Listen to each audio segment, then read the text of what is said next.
welcome to the 27th podcast in our series at PluginIndia. And we are delighted today to have with us Samrath Kochar ji, who is the co-founder at Trontek. Trontek is a Delhi-based company which has its lithium ion battery assembly unit in Delhi NCR and also an R&D and design center in Bangalore. They have been delivering batteries to the EV industry since 2013. Today, there are more than 1 lakh e-Rickshaws which are being running on Trontek batteries. And from 2017 onwards, Trontek has started supplying lithium-ion batteries to the major EV OEMs in the Indian market. So let's chat with Samrath to find out what's happening at Trontek, ask him a few questions. Samrath ji, welcome to the channel. Thank you very much. You have been in the battery space for a fairly long time. Started with lead acid, now you transitioned to lithium ion. True. Now, what pressures do you feel to take Trontek ahead? So lead acid was not that challenging as the lithium ion. So the biggest challenge what we are facing now is from the small battery assemblers who are just assembling the batteries in a room. They would buy the raw materials from any small trader. They would assemble the battery and try to go to the customers and tell them it's the same battery. It's like a lithium battery only. So for the end customer, he does not understand the difference between a good lithium ion battery and because for him the outside box looks the same. So since this is a new industry altogether, it's going to take some time for the customer, the whole value chain to understand the difference between a branded, reputed battery and out of a small room battery. So this is the current challenge. Now, just a small digression. Batteries account for such a large cost for the vehicle. Do you think manufacturers would be tempted to kind of do their own supply, make instead of buy? Is that going to be a future challenge, or do you think people who have specialized in the battery like you will kind of continue to be offering some advantage to manufacturers? So we see that as a threat for four-wheelers. We didn't even enter the four-wheeler space for that reason, that the four-wheeler guys would do their own batteries.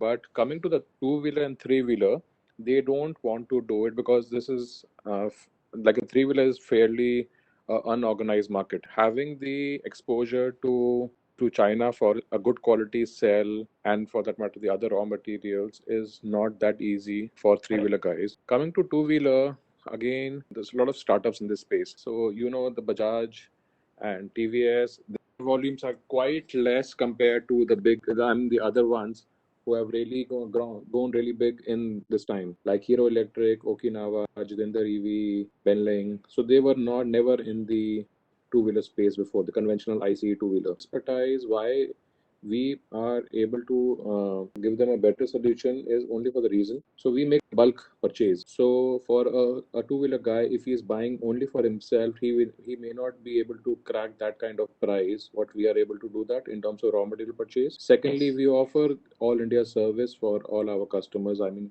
so all our two-wheeler and three-wheeler, the end customers, the OEMs, they get all India service from us.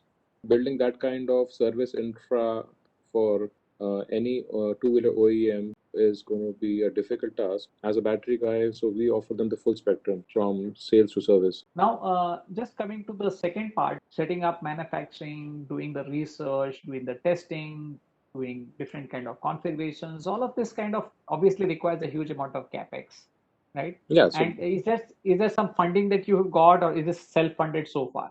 So till now, it's a bootstrapped venture. We have any listeners who are listening in and who want to kind of invest in Trontek, would you be ready to take money from them? So not at the short term, not in the short term, but maybe going forward in the long term, we might do that.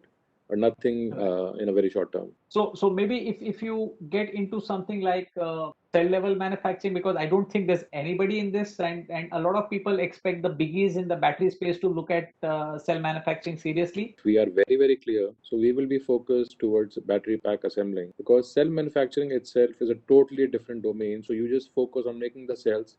So this industry is very much dominated by China.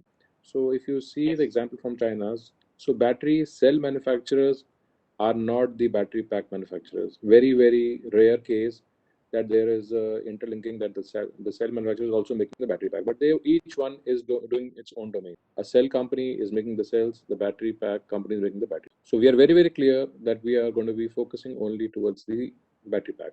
Are you saying that you feel that a competition from China is very, very monopolistic, and it's kind of very difficult to kind of get into that space because there's nobody who is looking at, even the biggies in India are not looking at cell level manufacturing. Biggies have already Right. started discussing, but till now they haven't find it too lucrative to just jump into that, even with the government ACC scheme. So they are just making their calculations, how it's going to happen. It will happen. I would not say it won't happen. It will happen. The biggies have already planned it. Exide, Amron, but how fast they're going to do it will depend, because they are also trying to understand the market, what product they should launch, because every chemistry, every cell type has a different assembly line, and the use case is still not standardized in India, because for two-wheelers we use different cells, for solar we use different cells, for three-wheeler use different cells, for four-wheelers different application, different kind of cells, for maybe a forklift is a different application, for energy storage is a different kind of different kind of cells. So there's no standardization so one particular cell which can fit all. So like for the lead acid batteries, what was your primary raw material was lead, maybe a different capacity of the battery, but primary raw material was only lead and the separator. The form factor of the cell, the chemistry of the cell, the life cycle of the cell is totally different as per the use case application. So that's why the biggies are waiting. Sure. Is there going to be a challenge sourcing raw materials, because lithium salts are not so easy to get, and if we are again dependent on imports for that, that's not going to help solve the problem. So that's very true. So if you start even assembling or making the lithium cells in India, you'll be again dependent on China for the raw material, or maybe some other countries where Chinese have already invested, or they have already like undermined the whole capacity of the mine, the lithium mine. So that's going to be again a big challenge to source the raw material once you get into cell manufacturing. I mean, for any biggie to start cell manufacturing. So maybe India should just get into sodium batteries or something like that, which we can So get over here. sodium has just been introduced by some Chinese company, Right. and it's going to take Okay. some time for that. So that's why the biggies are not jumping in at the moment in lithium ion, because they don't even know what's going to happen in next year, which technology is going to take the lead, maybe LTO or the sodium, or maybe a third technology. LTO is a fairly established technology. It's just that it's too expensive. So I Too don't know how expensive, many yeah. applications will exist Yes. for LTO. So too Because it's got very expensive. good C rates in which you can charge with. But again, how many people will get kind of dollar value for LTOs? We don't know. So even with us, we have just started testing the LTO and given it for some kind of application, but not on commercial use. I mean, because the price is 5x the normal battery, Yeah. and still the customer does not want to invest so much. Like, I mean, the upfront cost. So the biggest selling category in the electric vehicle industry today is the e-rickshaw, and lead acid continues to dominate. So are you looking at a transformation in that market, Samrath? Is that going to happen at all, or do you think lead acid has a space and lithium ion has a space, and both of them will coexist for many years to come? What's your take on that? So Atulji, there is a big transformation is actually happening from lead to lithium. So so for the replacement market, it is very difficult to crack into with the lithium battery. But the new e-rickshaws which are coming have all I mean, the shift is major from lead to lithium, and the major reason for this is because of the FAME subsidy. The FAME subsidy has bridged the price gap between the lead and the lithium. So with the FAME subsidy, interestingly, in some states, a e-rickshaw fitted with a lithium battery is cheaper than the lead acid battery fitted rickshaw. Wow. For that matter, Assam has come out with a policy. If you avail the state subsidy and the FAME subsidy, your e-rickshaw is actually cheaper by 22,000 than a lead acid battery fitted e-rickshaw, because government does not give any subsidy for lead acid batteries. No, I'm saying subsidies are temporary usually, Samrat. So, for example, 1 year, 2 years, governments run out of money very fast. So a lot of programs that we've seen which are funded by the government don't end up performing that well once funds kind of dry up. So, in the absence of subsidies, Samratji, do you think lead acid will survive on its own, or do you think it's a technology which is best like dead and buried kind of thing? So lead acid will exist. It won't die out. I'm not talking about only about India, but around the world. But there's going to be a major shift from lead to lithium. There are many other factors because of the polluting nature of lead acid battery, the recycling of the battery. The total cost of ownership is quite less in lithium ion battery. So there's going to be a shift. Obviously, it's a new technology. People are getting used to it. Are getting adapted to it, but it won't happen very soon. But I would say 30% market will be converted to lithium ion I mean, in next couple of years. Not very Wow. far, but maybe 3 to 4 years. Good estimate to kind of make, and I hope that that transition happens, because I think the economics is what kind of drives business, and if you have the total cost of ownership being less for the lithium ion, then I think I'm sure that what you're saying will kind of come true. The lead prices are going up, the lithium prices are falling. I mean, in the short term, lithium prices are going up, but in the long run, everybody knows lithium prices will fall. So, Yes. in the long run, obviously, the lithium will take over the market of lead. Now coming to the lithium battery back, and you've taken a very brave call to kind of totally get out of lead acid and put all your eggs into the lithium ion basket. So one of the things which distinguishes lithium and lead acid is the BMS, I guess. Yes. A lot of the intelligence or the safety related features come in from the BMS. So I just would want, if you could just discuss your own BMS in terms of any specific features that is at, how does it compare to BMSs which are, say, given by companies like Lithium Balance, right? Your software being done in house. Like what kind of stuff is going into your BMS today? So we have developed our own BMS. It's at quite matured stage now, because in BMS you need to keep on updating. You get some errors, you keep on updating. So it's at a quite matured level now. It has some additional features also, many advanced features besides the safety features.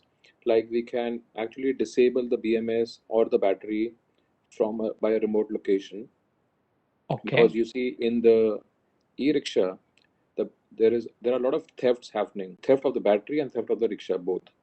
Yes. So this feature actually allows the the driver, or if we are at the back end, so we get a complaint that okay, my rickshaw got stolen, so we have a feature that we can actually disable the battery from a remote location. The SIM card fitted into the battery. Is that how it Yes, happens? yes, Lovely. there is IoT fitted with the battery, Okay. which is integrated to the BMS, and once we send a command from a remote location, the battery can be switched off. Plus, we That's have fantastic.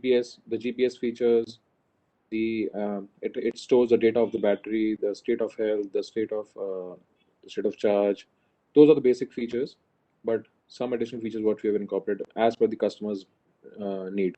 Right. So, Samarji, moving on from the BMS into the, one feature which kind of worries a lot about people is the battery life. So when we contrast lead acid to lithium ion, what kind of charge discharge cycles can kind of go in with your battery, and what degradation can we expect at the end of your warranty life? So we offer a 3 years warranty. So the cycle life is approximately 1,500 to 2,000 cycle life, and we Okay. offer a 3 years warranty based on that for a e-rickshaw and a two-wheeler battery. And at the end of warranty, you still have 80% remaining life of the battery. Okay. Okay. Okay. It's Which not is very it's good. not like that. Just at the end of the warranty, your battery is like down and dead. So 3 years is the Right. warranty, and expected life is 5 years, at least 5 years. And at the end of that 5 years, is there a kind of a possibility that these batteries can be getting a second life in terms of storage panel, solar storage or that kind of a thing? Is that Yeah. something that? So it would really depend on case to case how much the battery has been degraded and what is the condition. But depending on different use cases, battery can be used as a second life, which is being followed around the world. Correct. So you mentioned one state of health kind of thing. So I'm not very clear what's the difference between state of charge and state of health. Are they the same thing, or is there something which No, is kind of different? no. State of health is basically what is the remaining life of the battery. State of charge Right. is how much uh, the battery is charged to run for that particular run.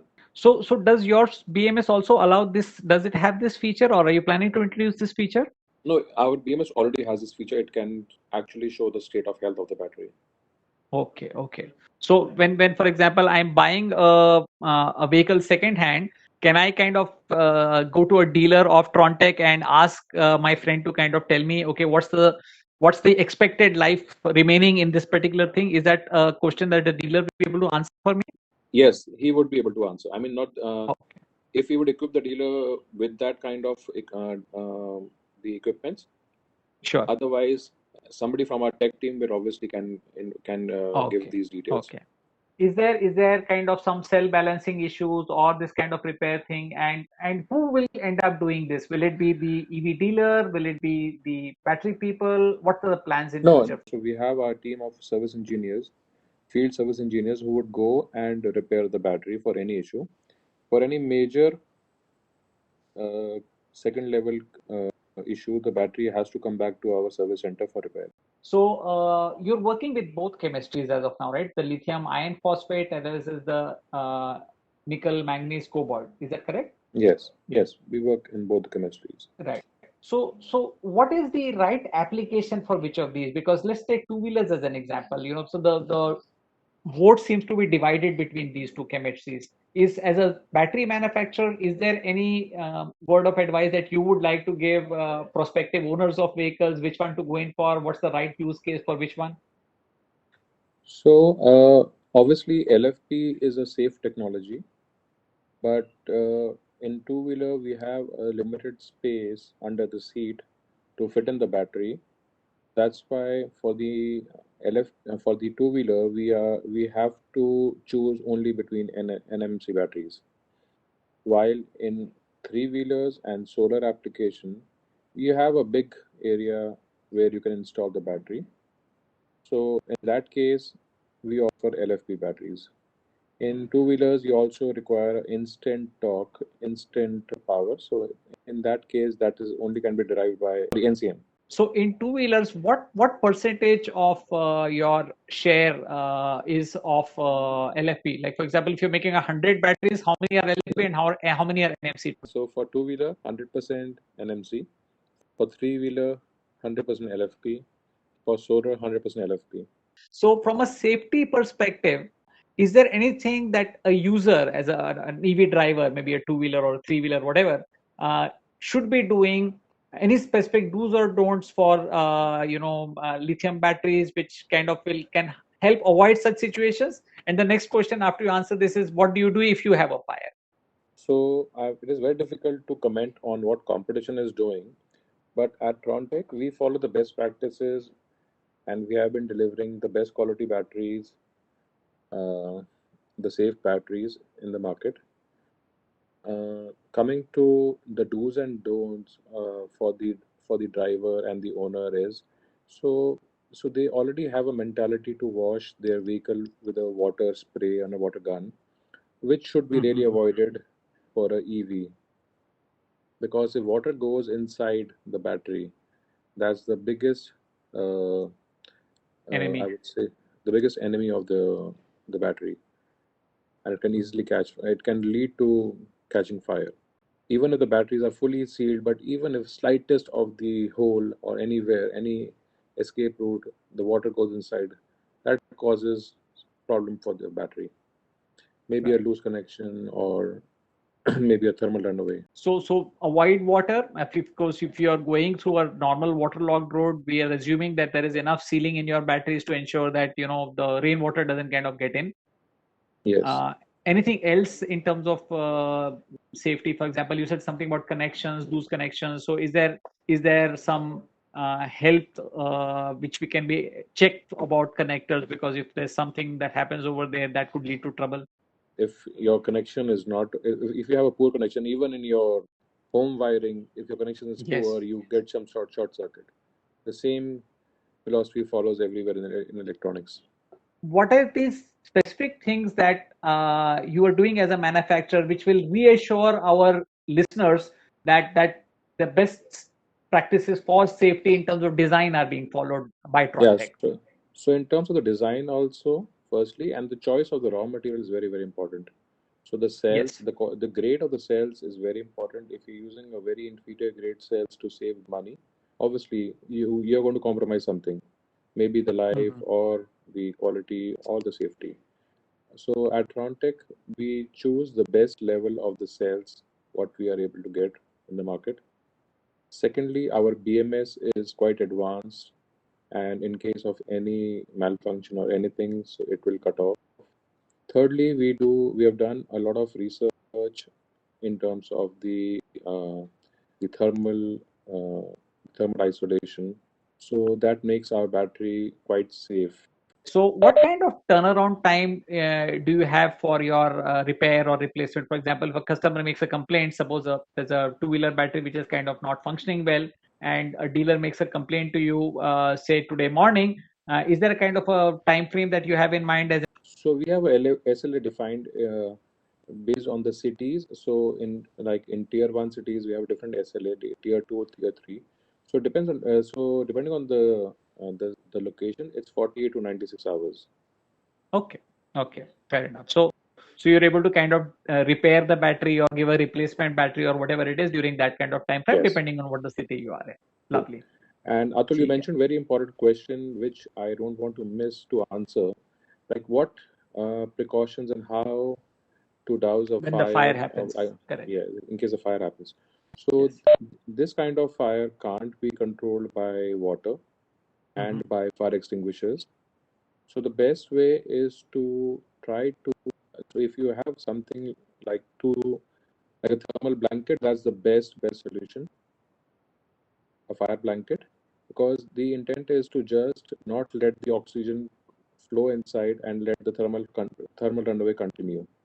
So either you put sand or you put a fire blanket and try to cut the oxygen supply inside. And like you rightly said at the start, water is an enemy, whether there is a fire or whether there is no fire. The conventional fire extinguishers won't work on the battery fire, the lithium battery fire. For a layman, the sand is the best solution. What they can do to cut the oxygen supply inside. Thank you, Samrath. It was great chatting up with you. I think there is an exciting future ahead for Trontek, and we hope that we will be updated on the journey as it goes ahead. Sure. And definitely would like to catch up with you one-on-one when we're kind of traveling in that side of the country. Okay. I'd love to see you. Thank guys. you. Have a good Thanks, day. Atul. Bye. Thank you, team. Thank you. Thanks for listening to the Plug-in India Electric Vehicle podcast. You can find transcripts for each episode on our website. Plug-in India is an EV advocacy group and a social enterprise dedicated to promoting electric vehicles and sustainable transport in India. You can write to us at support@pluginindia.com, or you can find us on Twitter, Facebook, and Instagram. We are self-owned and not a part of any large media organization. If you want to support our work, why not become a Patreon supporter or a YouTube channel member? It helps in paying our staff and bandwidth. You can also support the show for free. Write a review or recommend us to your friends and family. Every little bit helps. Subscribe to our podcast on Apple Podcasts, Google Podcasts, and Spotify. Thanks for listening. Bye.